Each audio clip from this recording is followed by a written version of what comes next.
All right, guys. So obviously, we just kind of talked about today the Bill Russell, passing, rest in peace. Debo resigning, Trey Lance's kind of comparison against Jimmy and where I think Jimmy's going to end up and kind of prediction for Niners. Let's talk about the guy right here, right, who basically helped the Niners, who established the Niners as champions back in the heyday, back in the 80s, Joe Montana.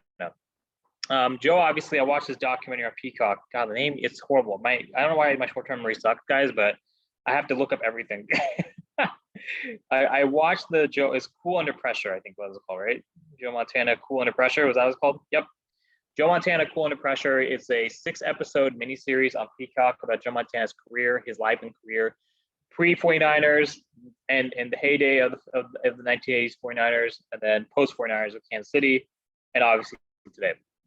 So obviously the documentary starts with Joe's early life, growing up in a leg town. Is that how you pronounce it? Let me make sure I read the name right. A leg town. It is. Gosh, give me 1 second, guys. Is it Allegheny? New Eagle? Ringgold? Carroll. Okay. New Eagle, Pennsylvania. Carroll, Pennsylvania. Allegheny Town, whatever. Allegheny Township. Okay, anyways. So obviously Joe grows up in Western PA near Pittsburgh, as a young, as a young man, right? And his dad, they show kind of his relationship with his dad, Joe Montana Sr. And basically his dad coaches Joe every day by throwing a ball through a rotating swinging tire, tied to a tree. And I mean, it was there to help Joe kind of establish accuracy, establish, kind of how to throw, right? And I mean, that's just kind of, for me, being able to see that, since that was the first time I ever saw that just proved to me kind of what Joe always a representative of, right? He wasn't necessarily a guy who came in just naturally. I mean, he always had athletic gifts and he was always kind of gifted as an athlete, but I think it proved that he was a guy who was always going to work. He worked to kind of get to the position, of being a starting quarterback at both Notre Dame and San Francisco. And he worked obviously, in his early years to kind of develop the QB rhythm, right? So obviously documentary goes on. Joe basically, it starts off, as a QB, as high school, Ringgold High School in Pennsylvania. They interviewed one of Joe's teammates from that time, and he was a junior, I think I forgot his name, Paul something, and Minchak or Minhoke, I forgot, or something else. Anyways, so Joe basically was not actually going to be able to start over the junior, because junior was more athletically gifted. He had a bigger arm. He had a better kind of feel for the offense. Joe was kind of the skinny little kid, right? That's what coach would always say, his high school coach. And essentially from there, Joe would have to come to speed pretty quickly. And long story short, he's able to win the starting position, and he's able to starting position of quarterback, right? He wins starting job, and he's able to kind of take the team, his junior and his senior year, to championships. Those championships? I forgot. Anyways, something, right? And they win a buttload of games, right? And he gets a bunch of offers, right? And he ends up committing Notre Dame. But one thing which I found interesting was that before he decided to commit to Notre Dame, he wanted to play basketball. He didn't just want to play football, but his coach basically said that, no, you got to be fully committed to football. And Joe said, if he had decided to go basketball and not the football route, then he wouldn't be sitting here talking with us today on the documentary, right? So anyways, he gets to Notre Dame, I think it was 1975, and that's around the time Rudy Rudiger was there. Rudy was able to actually have that sack in that game, which the film 1993 film Rudy was based off of. Joe was struggling his first year. His second year, he did all right in 76. And then 77, he was injured, then he came off. I think middle of the season, right? And he was able to kind of get his reps. And then finally he's able to help Notre Dame kind of get to #1 record at the end of the year, and then he's able to start the Ice Bowl that year for the championship in 1977 or 1978. I think it was early 78. And then he's able to help first they beat Texas to get them #1 ranking, and then the Ice Bowl was against Texas, I forgot. But anyways, he's able to help the team win championship, right? So now basically he's getting ready for the NFL draft. Bill Walsh is basically, looking for, quarterback, right? And ultimately, I think Joe was he's looking for a quarterback like Joe. And even though guys like Phil Simms went before him, other quarterbacks as well, went before Joe in the '79 draft. Joe was basically he went in the third round, I think 78th overall to the 49ers. He just felt confident. Obviously, Steve DeBerg was starter there. Joe was the Niners were actually coming off their worst kind of regular season record, I think 2-14 the year prior. And then Joe actually he ended up splitting reps with Steve, but every day was competition for both of them. And Joe ends up actually beating out Steve for the starting job, right?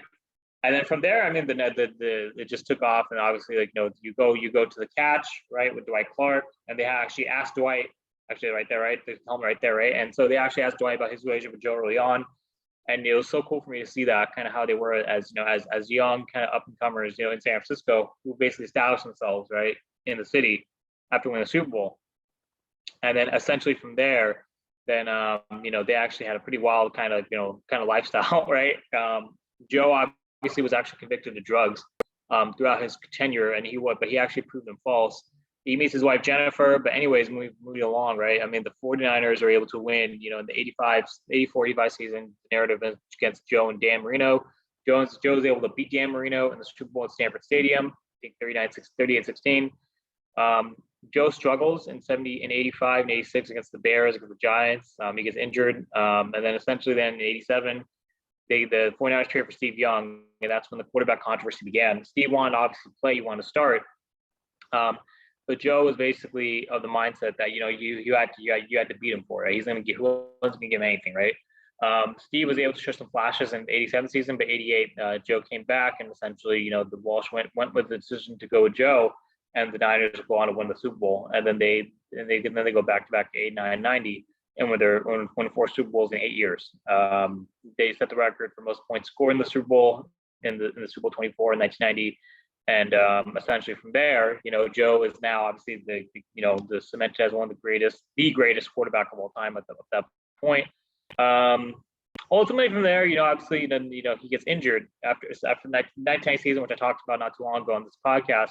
The 49ers are going for their first three-peat, and essentially Joe basically gets he takes a blindside hit from Leonard Marshall, and then he hits the ground. His ribs are cracked. He tore the cartilage in his ribs. He couldn't breathe, and so Steve gets in the game against the Giants, and he's not able to do much. And the Giants obviously beat the 49ers, advance Super Bowl 25, and they win their second championship in I think 5 years. Bill Parcells and Bill Belichick had a plan for Joe. So anyways, back to the point, obviously now at this point, Joe's rehabbing in 1991. Steve Young basically is coming in, now, Joe was not healthy because he was throwing his arm, he was playing catch, and he felt a twinge in his forearm. And then from there, basically, Joe was just sitting there, just like, what the hell happened? And so he had to actually start the year in 1991. And then 1992, he was fully ready to go, but the organization, George Seifert, had committed Steve Young. And so Steve was basically the starter from 91, 92. That's when the quarterback controversy erupted. Many 49ers faithful felt that Joe should still be the starter. So essentially from there, in 1992, the 49ers were in a position to where they could ultimately go with Joe, or they could commit to Steve. And the question that George said, if we go with Joe and not stay with Steve, then essentially, they would lose Steve, right? And so they decided to stick with Steve. Joe was able to play his last regular season game in 1992. He ends up going to Kansas City. He ends up leading the Chiefs to the AFC Championship game 1993, and then he ends up playing the Niners 1994. And he beats the Niners 1994. And one thing which I found interesting was that, Joe said, in the documentary, that he felt that even though the 49ers won the Super Bowl with Steve, if he was still there as quarterback, he would have won them too. He told Eddie DeBartolo on record he would have won them more than Steve if he was still there. And I did say that in 1990 49ers season episode when I was recapping the 1990 49ers. I do think if the 49ers had kept Joe Montana, they would probably have at least 5 or 6 Super Bowls. They would have 6 Super Bowls. Not just 4 or 5. If Joe was still the quarterback and he was playing fully healthy, obviously Steve Young lasted longer, but I think Joe would have been able to help Niners, maybe not necessarily stop the Dallas Cowboys dynasty, but at least be able to help them kind of go back to back, maybe 1995, 1996. So, I mean, that's just my take. I thought the documentary was great. It gave a really good introspective on Joe's life, his kids, his upbringing, his family, what inspired him to play, what inspires him now, in his post kind of playing life, right? And so I really enjoyed the episode, or sorry, the series. I hope you guys, do check it out. You can check it out Peacock. Joel mentioned Cool Under Pressure. A lot of stuff in there. Huey Lewis in the news. A lot of great moments from his NFL career.